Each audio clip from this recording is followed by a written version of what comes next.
Assalamualaikum warahmatullahi wabarakatuh. Innal hamdalillah salatu wassalamu ala Rasulillah nabiyina Muhammadin ibni Abdillah la haula wala quwata illa billah wa ba'd. Mari kita senantiasa memanjatkan puji dan syukur kita kepada Allah Subhanahu wa taala yang telah begitu banyak memberikan nikmat kepada kita yang tentunya kita tidak bisa hitung satu demi satu karena demikian banyaknya. Sampai-sampai Allah menyampaikan la tuhsuha gitu. Jadi semua nikmat yang diberikan Allah SWT itu tidak bisa dihitung satu demi satu karena demikian banyaknya nikmat yang diberikan kepada kita.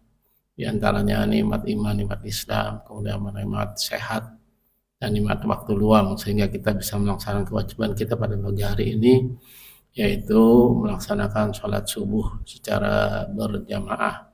Insyaallah Allah berikan kepada kita kemudahan di kemudian hari. Kemudian salawat dan salam semoga tetap tercurah, terlimpahkan kepada junjungan kita Nabi besar Muhammad sallallahu alaihi wasallam serta seluruh keluarga, sahabat dan umatnya yang insyaallah tetap istiqomah sampai akhir zaman nanti. Dan kita berharap mendapatkan syafaat Rasulullah sallallahu alaihi wasallam di akhirat nanti. Jemaah salat subuh yang dimuliakan Allah Subhanahu wa taala, sebelum kita memulai kajian kita, baiknya kita doakan dulu kepada keluarga, orang tua kita, saudara, sahabat, tetangga kita yang telah mendahului kita. Semoga Allah Subhanahu wa taala mengampuni semua dosa dan kesalahannya dan menempatkan mereka di sisi tempat yang terbaik di sisi Allah Subhanahu wa taala.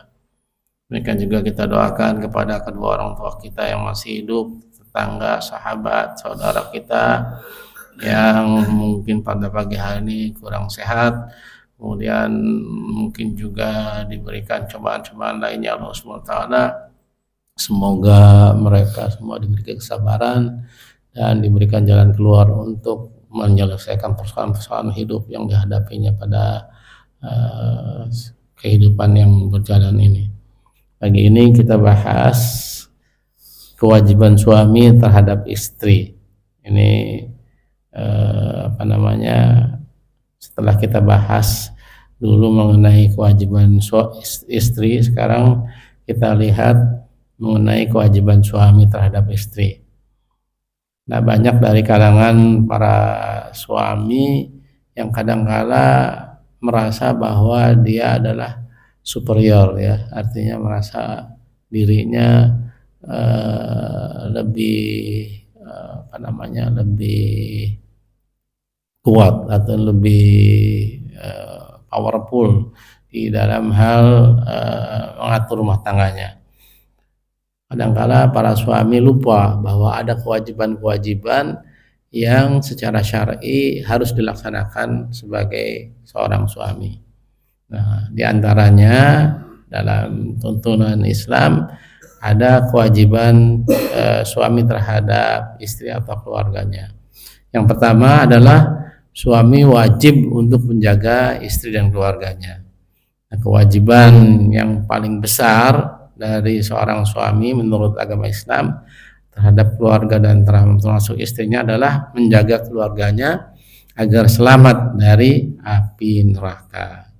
Nah, kita lihat nanti di surat ini surat At-Tahrim, surat 66 ayat 6. Coba dibuka Al-Qur'annya, surat 66 At-Tahrim ayatnya ayat ke-6. Silakan. Coba. Ada yang ya paling mudah nih bawa aplikasi Al-Qur'an. Mas Irfan. Ya, surat 66 ayatnya ayat ke-6.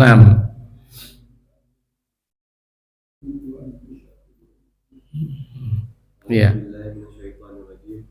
Ya ayyuhalladzina amanu qu anfusakum wa ahlikum naran waquduhan nasu wal hijaratu 'alaiha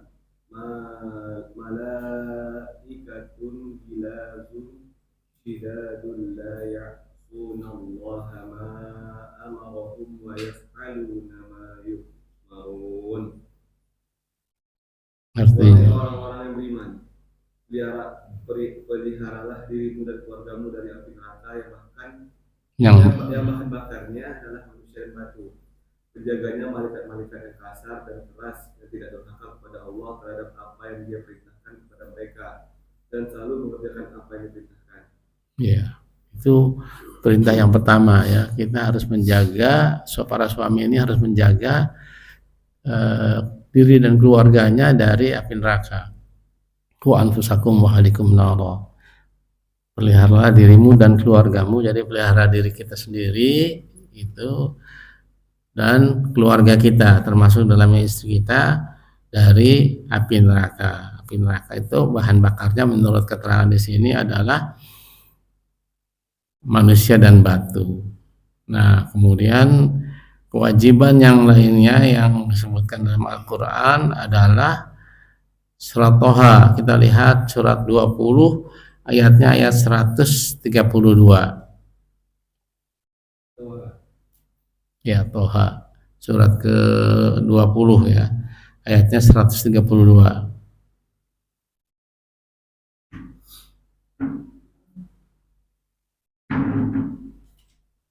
Udah ketemu? Silakan. A'udzu billahi minasyaitonir rajim.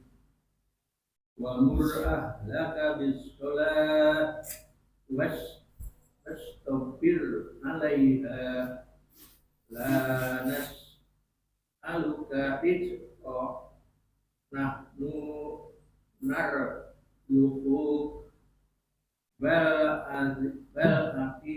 Wal aqibatu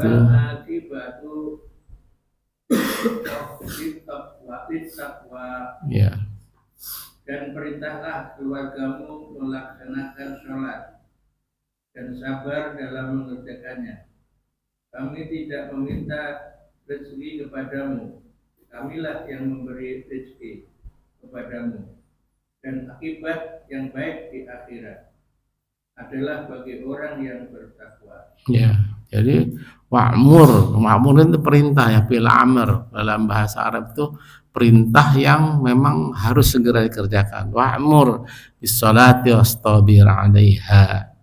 Di sini adalah orang-orang yang di bawah kepemimpinannya. Jadi misalnya istri, anak-anak, nah makanya perintahnya wa'mur, dan perintahkanlah keluargamu, ahluka bis-sholati, dengan sholat.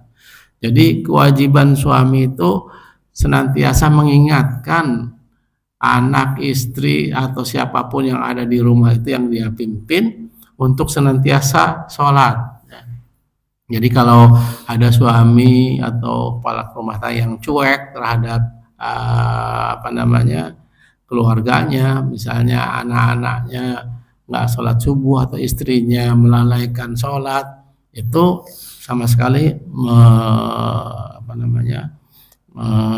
bertentangan dengan perintah dari Allah Subhanahu wa taala. Dalam ini Allah Subhanahu wa taala berfirman, wa'mur ahluka bis-sholati wastabir 'alaiha, dan bersabarlah dalam mengerjakannya. Artinya dalam memerintahkan sholat itu dengan penuh kesabaran, dengan penuh kelemah lembutan. Tidak ada seorang suami yang teriak-teriak gitu, ayo sholat. Karena apa? Karena akan semakin menjauhkan anak-anak atau istri kita dari perintah yang sebetulnya menjadi kewajiban bagi mereka. Oleh karena itu, belajarlah kita melakukan sesuatu dengan bahasa yang terbaik, sopan, santun, ramah, dan kemudian tidak melukai mereka. Itu artinya dengan sabar kita melakukan perintah itu. Yang penting bagi kita adalah senantiasa mengingatkan dan selalu mengingatkan mengenai kewajiban sebagai suami untuk senantiasa mengajak keluarganya untuk melaksanakan kewajiban. Sholat itu salah satu perintah dari Allah Subhanahu wa taala yang secara langsung disampaikan dengan cara Nabi Muhammad SAW melaksanakan Isra Mi'raj ya. Jadi kalau yang lain perintahnya itu biasanya dengan wahyu. Misalnya berzakat, berhaji atau berpuasa, semuanya dilaksanakan dengan wahyu. Cukup malaikat Jibril datang kemudian memerintahkan sesuai dengan wahyu yang disampaikan kepada Nabi Muhammad SAW. Tapi satu tentang sholat itu Rasulullah SAW dipanggil langsung oleh Allah Subhanahu Wa Taala untuk menghadap Allah Subhanahu Wa Taala di Sidratul Muntaha, di mana perintah itu disampaikan langsung oleh Allah Subhanahu Wa Taala ketika beliau melakukan mi'raj atau pergi pada malam hari untuk menghadap menghadap Allah Subhanahu Wa Taala. Itu perintah sholat satu-satunya yang diwajibkan kepada kita umat Islam untuk melaksanakannya dengan perkataan Rasulullah SAW dipanggil oleh Allah Subhanahu Wa Taala. Oleh karena itu penting bagi kita bahwa sholat itu adalah merupakan mi'rajnya kita atau hubungan kita langsung dengan Allah Subhanahu Wa Taala. Betapa kita dalam sholat itu harus merasakan bahwa kita sedang berhadapan dengan siapa yang menciptakan kita. Ketika misalnya kita duduk di antara dua sujud, kita diperintahkan untuk berdoa, Rabbighfirli,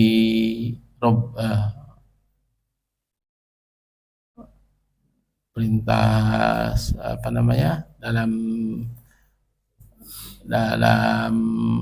duduk di antara sujud itu doanya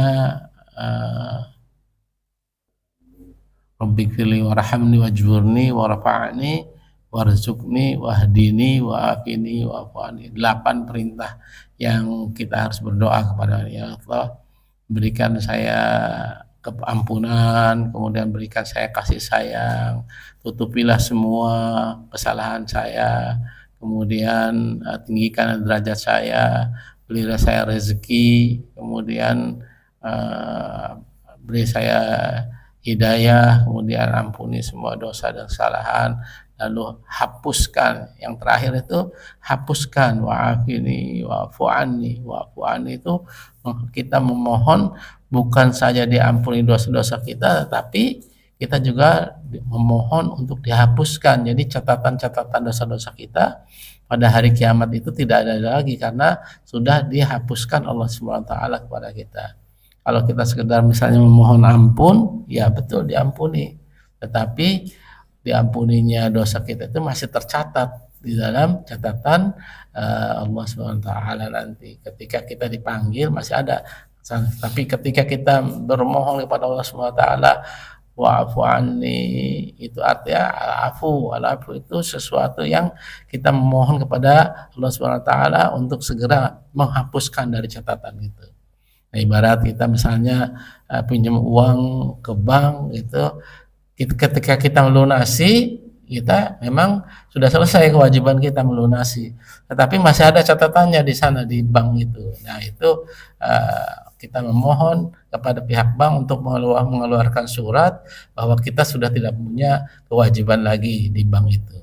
Nah, kepada Allah Subhanahu Wa Taala kita mohon ampunan dosa-dosa kita, tetapi kemudian kita mohon juga bukan hanya diampuni, tapi juga dihapuskan dari catatan gitu.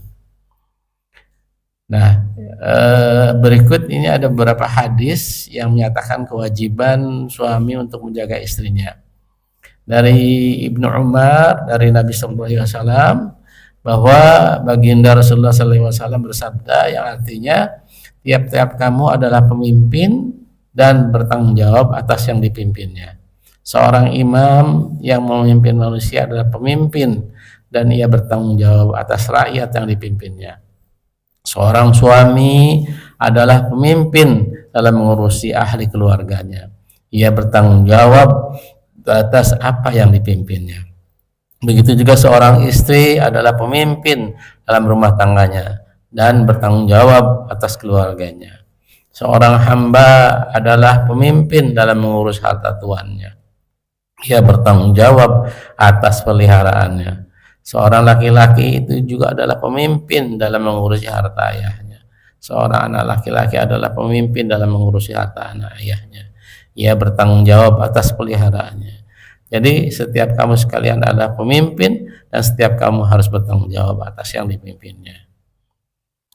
Berikut juga Rasulullah SAW bersabda yang artinya, takutlah kepada Allah dalam memimpin istri-istrimu, karena sesungguhnya mereka adalah amanah yang berada di sampingmu.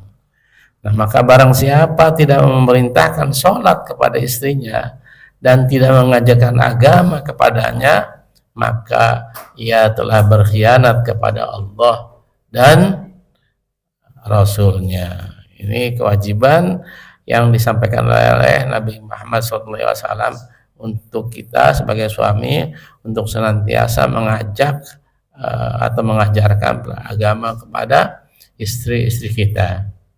Dalam hadis lain, baginda Rasulullah SAW bersabda yang artinya, tidak ada seorang pun yang menjumpai Allah Subhanahu wa taala dengan membawa dosa yang lebih besar daripada seorang suami yang tidak sanggup mendidik keluarganya. Ini betapa berat kita sebagai suami untuk dituntut untuk senantiasa bisa mendidik keluarga kita. Ini penting bagi kita. Demikian juga Rasulullah SAW bersabda, yang pertama kali perkara yang dipertanggungjawabkan kepada seseorang di hari kiamat adalah keluarganya, yakni istri dan anak-anaknya. Mereka, maksudnya istri dan keluarga itu, berkata, wahai Rabb kami, ambillah hak-hak kami, tanggung jawab kami dari orang ini, dari suaminya maksudnya, karena sungguhnya dia tidak mengajarkan kepada kami tentang urusan agama kami. Ia memberi makan kepada kami berupa makanan dari hasil yang haram dan kami tidak mengetahuinya. Maka orang itulah langsung disiksa lantaran mencari barang yang haram sehingga terkelupas dagingnya kemudian dibawa ke neraka. Ini mengenai dampak dari apa yang kita berikan kepada keluarga kita.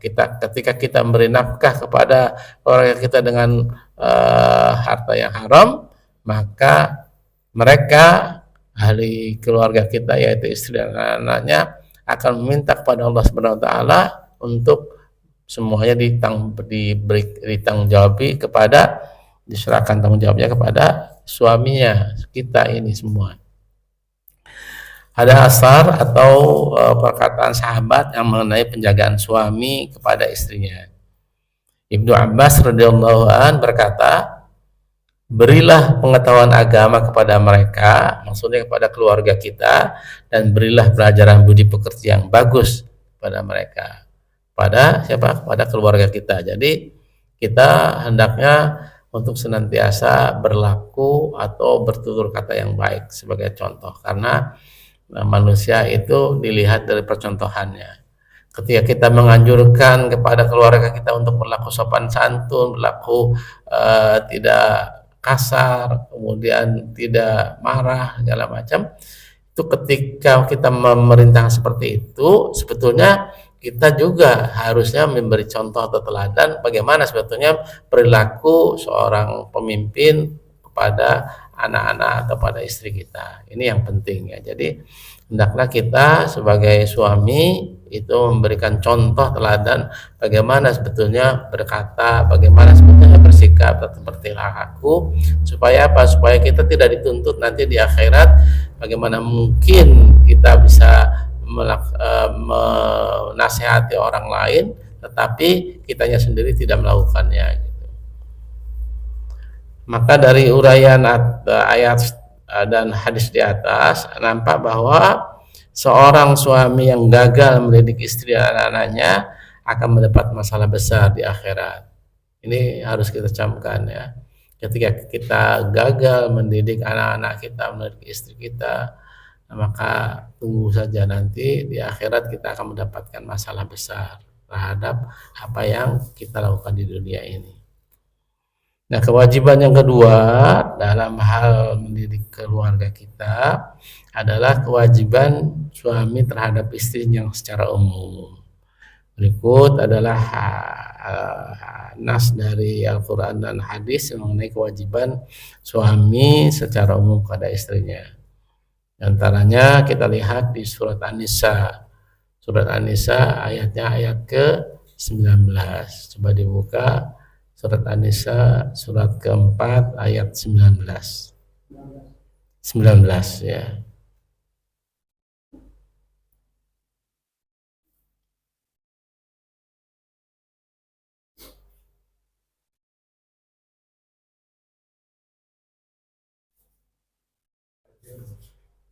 Ya, Mas Riz mau dibaca?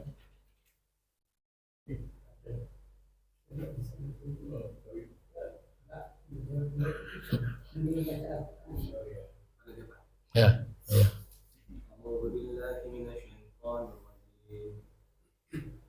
يا أيها الذين آمنوا ألا يحل لكم أن ترثوا النساء كرها ولا تعضلوهن لتذهبوا ببعض ما آتيتموهن إلا أن يأتين Itu ayat ke berapa tuh?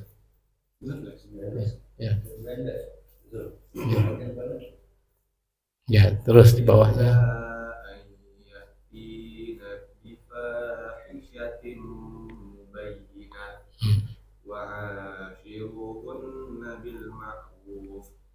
فإن كرهتموهن فعسى أن تكرهوا شيئا ويجعل الله فيه خيرا كثيرا.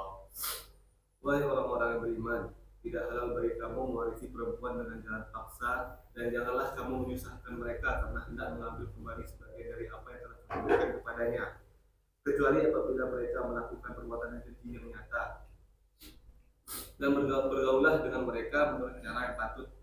Jika kamu tidak menyukai mereka, maka bersabarlah, karena boleh jadi kamu tidak menyukai sesuatu padahal Allah menjadikan kebaikan yang banyak padanya. Asiruhunna bil ma'ruf, dan bergaulah atau berperilakulah dengan mereka menurut cara yang patut.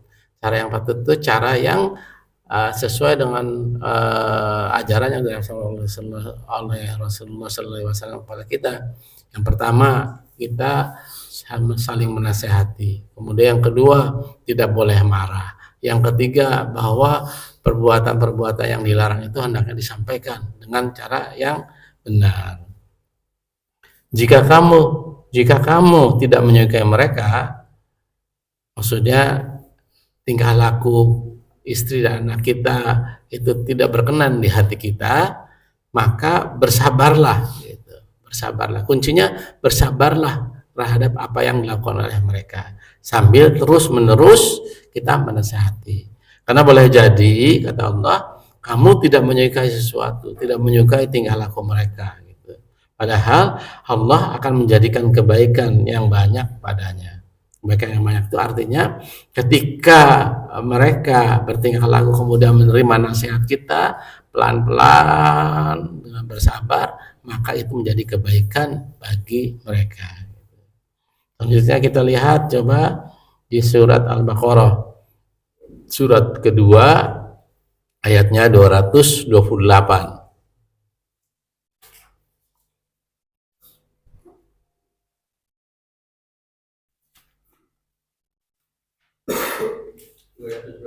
Dua 228. Ya, silakan.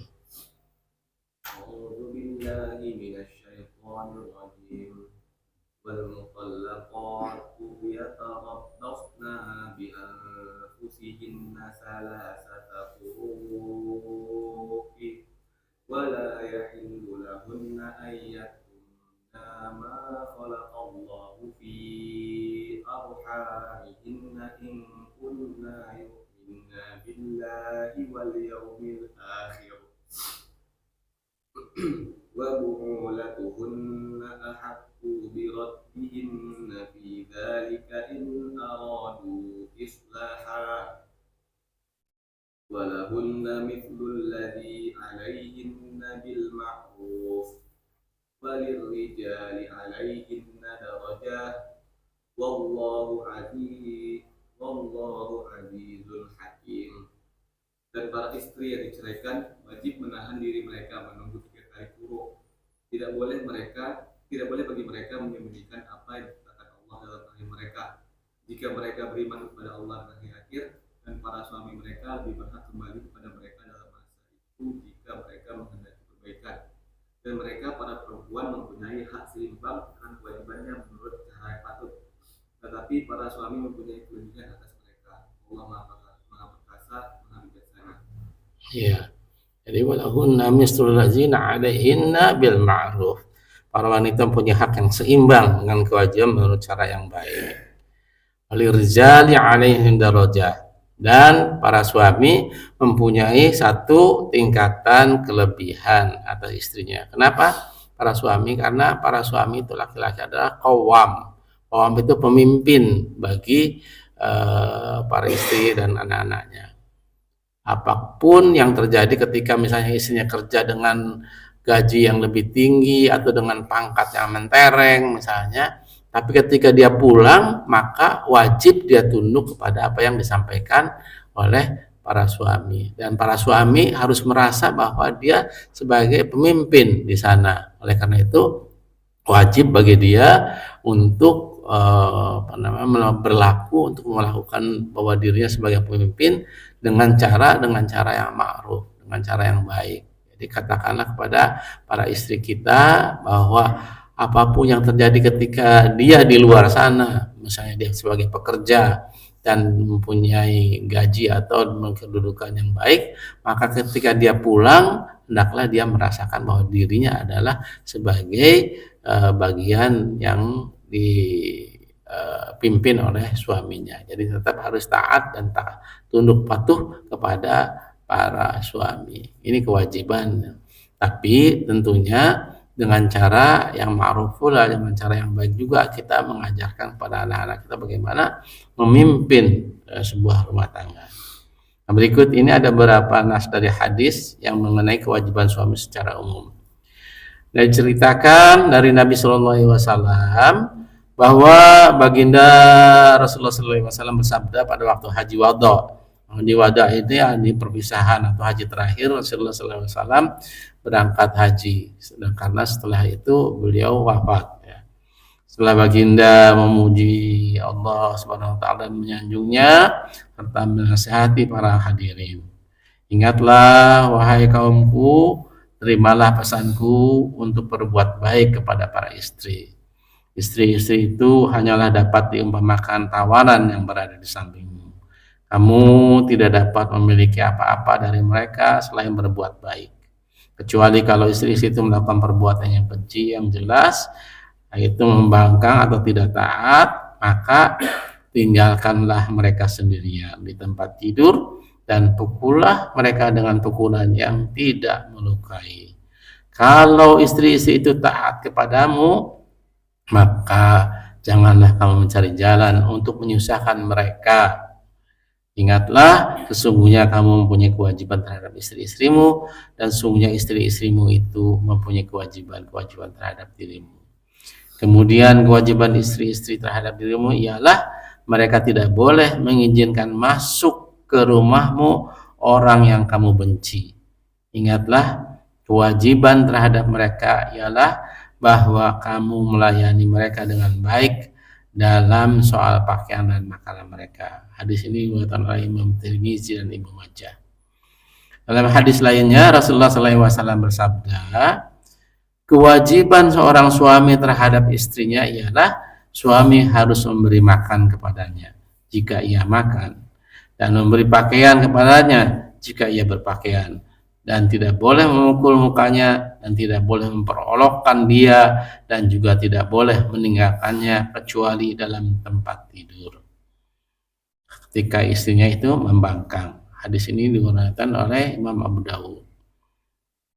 Nah, dari Nabi Shallallahu Alaihi Wasallam beliau bersabda yang artinya, siapa saja seorang laki-laki yang menikahi perempuan dengan mas kawin sedikit atau banyak, sedangkan dalam hatinya ia berniat untuk tidak memberikan hak perempuan tersebut, yaitu mas kawinnya, kepadanya, maka ia telah menipunya. Kemudian jika ia meninggal dunia sedang ia belum memberikan hak perempuan tadi kepadanya, maka ia akan menjumpai Allah pada hari kiamat nanti dalam keadaan berzina. Jadi seolah-olah ketika kita tidak memberikan mahar kepada istri kita dan kemudian meninggal, maka kita seolah-olah berzina. Dan hukum zina adalah dirajam, ya. Itu maka penuhilah hak-hak istri kita. Ketika kita menikah, ingat-ingat bahwa mas kawinnya itu sudah dibayarkan atau belum gitu kepada istri kita. Ini para suami yang sudah lama menikah, ya. Para suami yang belum menikah, para anak-anak muda yang belum menikah, atau para duda yang siap-siap untuk menikah, maka kewajibannya adalah menyiapkan mas kawin yang diberikan kepada istrinya.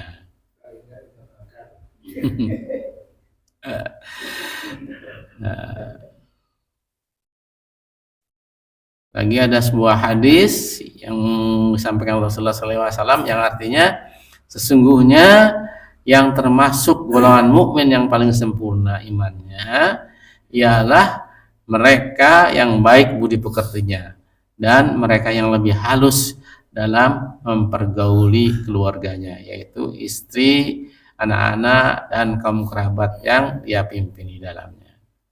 Lagi sebuah hadis dari Nabi Shallallahu Alaihi Wasallam yang bersabda, artinya orang-orang yang terbaik dari kamu sekalian ialah mereka yang lebih baik dari kamu dalam mempergauli keluarganya, dan saya adalah orang yang terbaik dari kamu sekalian dalam mempergauli keluargamu. Hadis riwayat Ibnu Sakir. Di Rasulullah SAW contoh teladan yang terbaik. Jadi, dan bagaimana beliau sebagai seorang suami bisa mengajak anak istri-istrinya dan semuanya anaknya juga untuk melaksanakan syariat Islam dengan sempurna. Diceritakan dari Nabi SAW bahwa baginda bersabda yang artinya barang siapa yang sabar atas budi pekerti istrinya yang buruk, maka Allah Jalla wa Jalla memberinya pahala sama dengan pahala yang diberikan kepada Nabi Ayub alaihissalam karena sabar atas cobaannya. Dan seorang istri yang sabar atas budi pekerti suaminya yang buruk akan diberikan oleh Allah pahala sama dengan pahala Asiyah istri Fir'aun. Sebagai catatan, cobaan atas Nabi Ayub alaihissalam itu adalah 4 hal. Yang pertama, beliau habis harta bendanya, kemudian beliau meninggal dunia semua anaknya, kemudian beliau hancur badannya, kemudian beliau dijauhi manusia kecuali istrinya yang bernama Rahmah. Jadi Nabi Ayub alaihissalam itu dalam cerita adalah seorang rasul yang diberikan penyakit, ya. Penyakitnya penyakit kusta, ya. Penyakit yang orang jijik melihatnya dia, gitu. Tapi Allah kemudian sembuhkan dia. Istrinya juga orang yang terbaik dalam merawat Nabi Ayub alaihissalam. Rasulullah SAW mengingatkan agar para suami memberi nasihat-nasihat pada istrinya. Rahimahullah rajulan qala ya Allahu sholatakum siyamakum zakatakum miskinakum yatimakum jiranakum nailakum ma'afum fil jannah.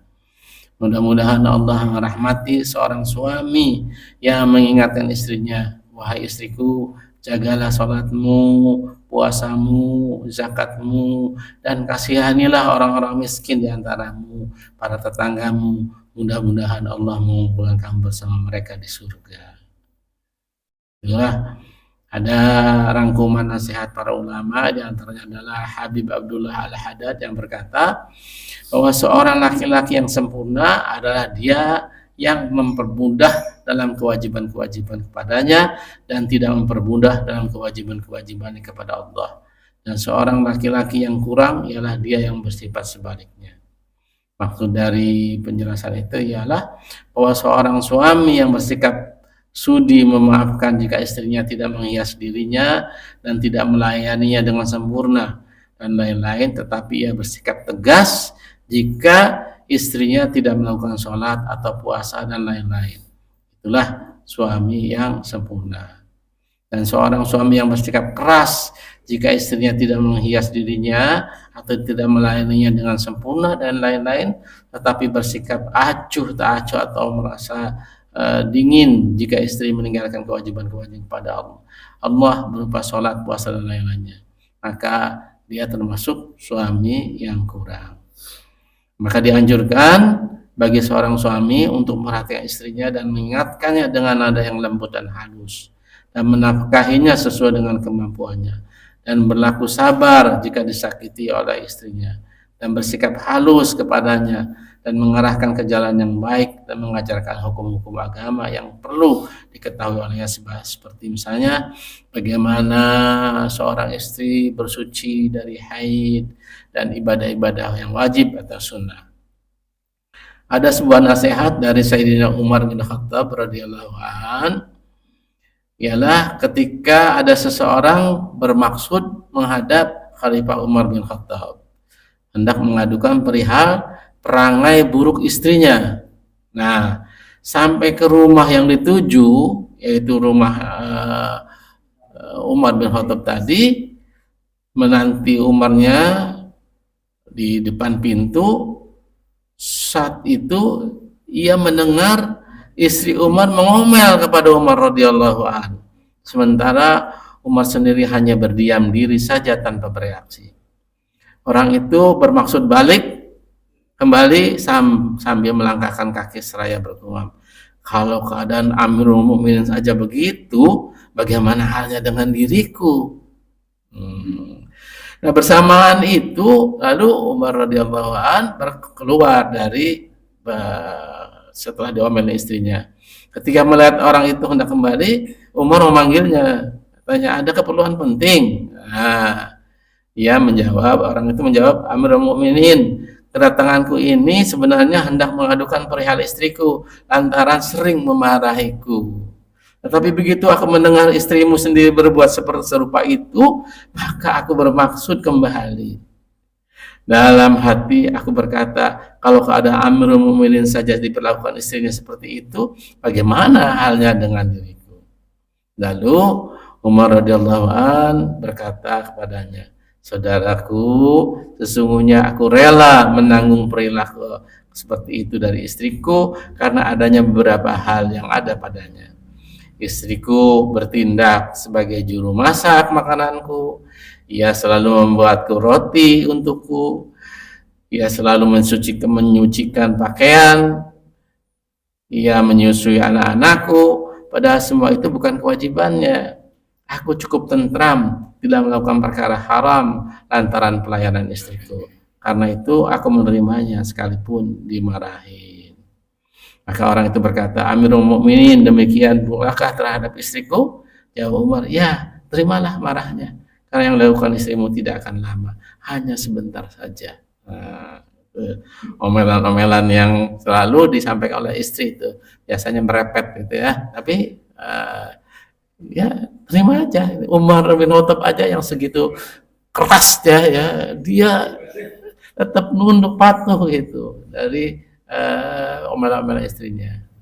Ini sebenarnya barangkali menjadikan pengingat bagi kita ya. Jangan kita merasa lebih tinggi dibandingkan istri kita, walaupun kita lebih tinggi tentunya. Baik, kita tutup saja dengan doa kafaratul majelis. Subhanaka Allahumma wa bihamdika asyhadu an la ilaha illa anta astaghfiruka wa atubu ilaik. Assalamualaikum warahmatullahi wabarakatuh.